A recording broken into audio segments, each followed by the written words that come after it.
আসসালামু আলাইকুম সবাইকে ওয়েলকাম টু হালকা স্টাডি अगेन সো আমার যে ভিডিও সিরিজ আছে যেটা তোমরা অনেক ইন্টারেস্টেড এবং অনেক কোশ্চেন করছো ভাইয়া যে এবার ফাইন্যান্স নিয়ে ভিডিও দেন যেই 90টা টপিক পড়লে তোমার ফাইন্যান্স ফার্স্ট পেপারে ইনশাআল্লাহ 100% কি হবে 100% তুমি কমন পাবা ইনশাআল্লাহ। সো আজকে ভিডিওটা যারা পেতে চাও তুমি যেমন স্টুডেন্ট হও তুমি পাস করতে চাও এমন ক্যালিবার স্টুডেন্ট হও এ প্লাস পাইতে চাও এমন ক্যালিবার স্টুডেন্ট হও বা বোর্ডে র্যাঙ্ক করো ভাইয়া এমন ক্যালিবার স্টুডেন্ট হও না কেন তোমার জন্য এই ভিডিও ডেফিনেটলি সবচেয়ে বেশি ইম্পর্টেন্ট হতে যাচ্ছে। সো কথা নাম্বার বলে রাখি ফিনান্স পাস পেপারের যেই চ্যাপ্টার ওয়াইজ যেই টপিকগুলো পড়লে যেই ম্যাথ টাইপগুলো পড়লে তুমি ইনশাল্লাহ তোমার যেটা রেজাল্ট তুমি চাও সেটা ইনশাল্লাহ অ্যাচিভ করতে পারবা আই বিলিভ। সো প্রথমে বলি ভাইয়া প্রথম অধ্যায় অর্থের সূচনা আমরা এই তিনটা ভাগে ভাগ করছি। একটা হলো পাস করতে গেলে কিছু কোয়েশ্চেন, এ প্লাস পাইতে গেলে কিছু কোয়েশ্চেন, বোর্ড স্ট্রিং করতে গেলে কিছু কোয়েশ্চেন। সো তুমি খাতা কলম নিয়ে বসো কিন্তু হ্যাঁ খাতা কলম নিয়ে বসে নোট ডাউন করা শুরু করো যে পাস করতে গেলে ভাইয়া এই দুটো টপিক অর্থায়ন স্বরূপ এবং অর্থায়ন কার্যাবলী এটা পড়ো এই অধ্যায় ইনাফ। এ প্লাস পাইতে চাই ভাইয়া তাইলে তুমি ব্যবসা এবং সরকার অর্থায়ন পার্থক্যটা তুমি দেখো, তুমি অর্থায়ন নীতিগুলো পড়ো, অর্থায়ন লক্ষ্যটা একটু দেখো। সো এই তিনটে টপিক পড়লে তোমার জন্য এ প্লাস পাওয়াটা অনেক ইজি হয়ে যাবে। বাট না ভাইয়া আমাকে বোর্ডে র্যাঙ্ক করতে হবে তাহলে এই অধ্যায় থেকে এমন টপিক বলেন এমন কোয়েশ্চেনগুলো বলেন যেগুলো পড়লে যেই টপিকগুলো কভার করলে বোর্ডে র্যাঙ্ক করা বা 90+ নাম্বার পাওয়া অনেক ইজি হয়ে যায়।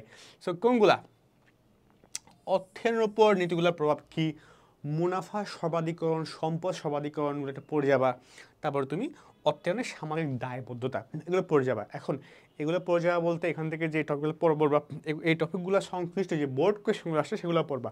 আর এগুলো আমরা কোথায় পড়াই? আমরা পড়াই তোমার accounting finance basic to advance course. যদি তুমি 26 ব্যাচ 7 ব্যাচ ওর আপকামিং ব্যাচেস হয়ে থাকো তাইলে এই তোমার কোর্সটা তোমার জন্য। আর 25 ব্যাচ কিছু পরীক্ষা ভাইয়া তোমার জন্য না।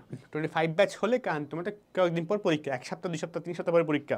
তো এগুলো তোমার জন্য না, তুমি রিভিশন প্রোগ্রামটা হ্যাঁ ও রিভিশন প্রোগ্রাম আমরা স্পেসিফিক করে দিয়েছি যে ভাইয়া এইগুলো পড়তে হবে, এই টপিকগুলো পড়তে হবে, এগুলো করতে গেলে শিখবো ওখান থেকে শিখবা ফাইন ওকে।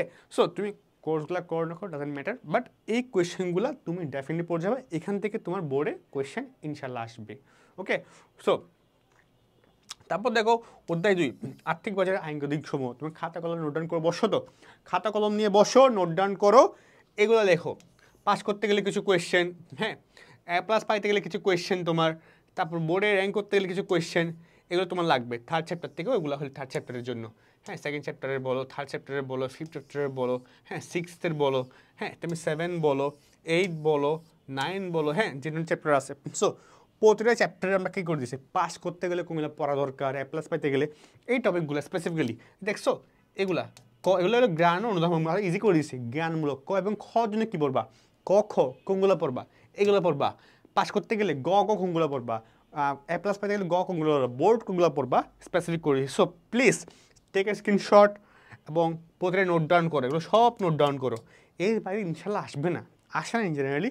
সো এগুলো পড়ো আই বিলিভ। এবং ভাই তুমি এই কোর্স চেক করো, এই কোর্স অনেকগুলো হচ্ছে তোমার foundation class, convert student, science to আর্টসের লাইক কমার্স আসবা তোমার জন্য এই কোর্স, অধ্যায় ভিত্তিক ক্লাস, টপিক বেস ক্লাস, হ্যাঁ ম্যাথ যেগুলো কোডিং ম্যাথ মনে হয় ভাইয়া পারবো না, যেগুলো তুমি অফলাইন দৌড়াদৌড়ি করো যেগুলোর জন্য ওগুলো হাতে কলমে শেখাবে, লাইভ সলভিং সেশন, হ্যাঁ এমসিকিউ ক্লাস, হ্যাঁ সব ধরনের আছে তুমি চেক করতে পারো, নোট শিটস, হ্যাঁ ইভেন আমাদের লোকাস ম্যাথটাও কিন্তু পাচ্ছে এখানের মধ্যে সাজেশন বুকটা পাচ্ছ।